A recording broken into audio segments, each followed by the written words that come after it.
आप लोग पुष्प में जो है लैंगिक जनन को पढ़ रहे थे कि पुष्प में जो है जनन क्रिया कैसे होता है, लैंगिक जनन कैसे होता है। आज हमें मानव जनन तत्व के बारे में पढ़ना है, यानी मानव में जनन क्रिया कैसे होता है। पहले यहाँ एक शब्द दिया है मानव जनन,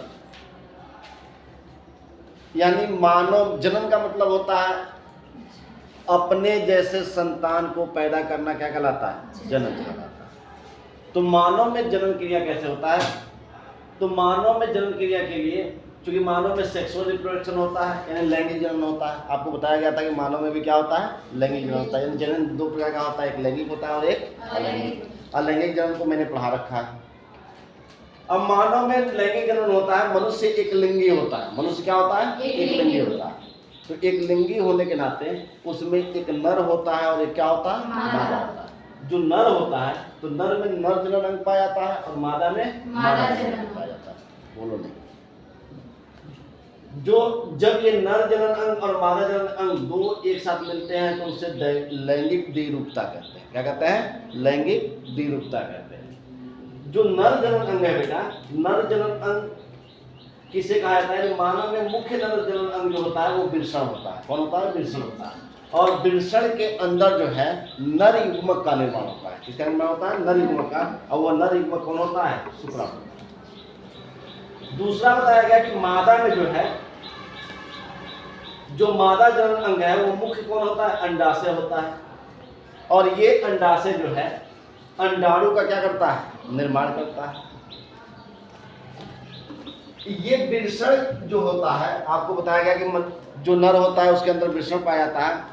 ये जब बच्चा माँ के गर्भ में होता है तभी से इस अंग का क्या हो जाता है? सृजन हो जाता है। क्योंकि जब लड़का जो है 12 से 14 वर्ष का होता है तो उस समय जो है उसके अंदर यौना आरंभ जब प्रस्तुत होता है तो एक हार्मोन्स कार्य करता है जिससे अंदर इसके अंदर जो है नर युग्मक का निर्माण होने लगता है। उसी तरह से मादा में 10 से 12 साल में यौना आरंभ प्रारंभ होता है और उसके बाद से उसके अंदर मादा युग्मक का क्या होता है? निर्माण होता है। और बताया गया कि जो ये युग्मक होते हैं एक प्रकार के कोशिका होते हैं।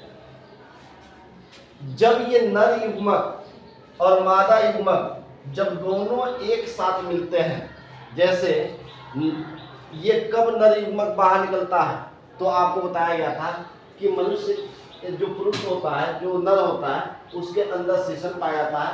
और ये जो वृषण है, इस वृषण का जो है जो शुक्राणु है, ये सीसन के अंदर से एक खुला मार्ग होता है और सीसन के मार्ग से वो क्या होता है? बाहर निकलता है। तो जब ये जो सीसन होता है, सीसन के ऊपर कुछ क्या होते हैं?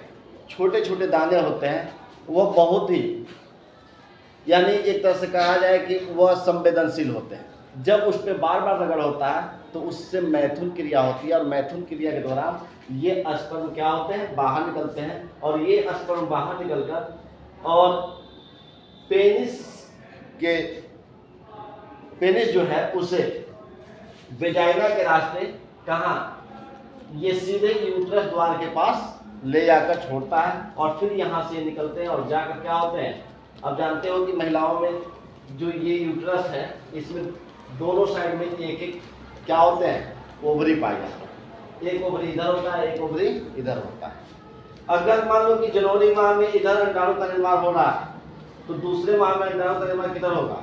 इस साइड में होगा। फरवरी महीने में इधर होगा। अब ये शुक्राणु इसके माध्यम जाएंगे। आपको बताया गया था कि एक बार में पुरुष जब जो है पुरुष के शरीर से 7 ml जो है स्पर्म निकलता है और 7 ml स्पर्म में लगभग 20 लाख शुक्राणु होते हैं, जिसमें 10 लाख मेल होते हैं और 10 लाख फीमेल होते हैं। अब ये जाते हैं, ये सब जाते हैं तो कुछ ऐसे सीधे निकल जाते हैं, कुछ इधर चले जाते हैं। जो इधर निकल के गए वो भी नष्ट हो जाते हैं, जो इधर निकल के जाते इधर जाकर लड़ते हैं वो भी नष्ट हो जाते हैं। इसमें से कोई एक जाकर किससे मिल जाता है? अंडाणु से मिल जाता है और अंडाणु के अंदर प्रवेश कर जाता है। तो जब नर युग्मक क्रियाशील होता है, ध्यान रखना, ये क्या होता है? क्रियाशील होता है और ये आगे जाकर इससे क्या होता है? मिलता है। कभी भी जो मादा युग्मक है, मादा युग्मक स्थिर रहता है, यहाँ पे बनता है और यहाँ से आगे फैलोपियन ट्यूब में आकर यहाँ खड़ा बैठ जाता है और ये किसका वेट करता है? शुक्राणु का वेट करता है। जब शुक्राणु यहाँ आकर मिल जाता है तो इस जब मिलता है, जब दोनों एक साथ मिलते हैं तो इससे हम क्या करते हैं, निषेचन क्रिया करते हैं। अब निषेचन क्रिया के बाद से क्या होता है, निषेचन क्रिया के बाद से ये धीरे धीरे अपने कोशिकाओं की संख्या को बढ़ाते हैं और बढ़ाकर यहाँ पर आकर क्या हो जाते हैं, जो यूट्रस की दीवार है इससे आकर चिपक जाते हैं और चिपकने के बाद से इनके ऊपर एक आवरण आगे चढ़ जाता है जिसे प्लेजेंटा कहते हैं। यही प्लेजेंटा इसे क्या करता है, पोषण प्रदान करता है। फिर ये धीरे धीरे किस में निर्माण होते हैं, भ्रूण बनता है और भ्रूण के बाद से कुछ माह के बाद से ये किस में परिवर्तित हो जाता है, बेबी का। जब ये पूरा 9 माह का हो जाता है, पूर्ण रूप से परिपक्व हो जाता है, फिर ये दुनिया में जन्म लेता है। ठीक है ना। अब चूंकि ये क्रिया होती है, इसके लिए हमको सबसे पहले किसको जानना पड़ेगा, हमें एक एक जो है, जैसे नर जनन अंग है या मादा जनन अंग है, इनको एक एक करके हमें क्या करना होगा, पढ़ना होगा।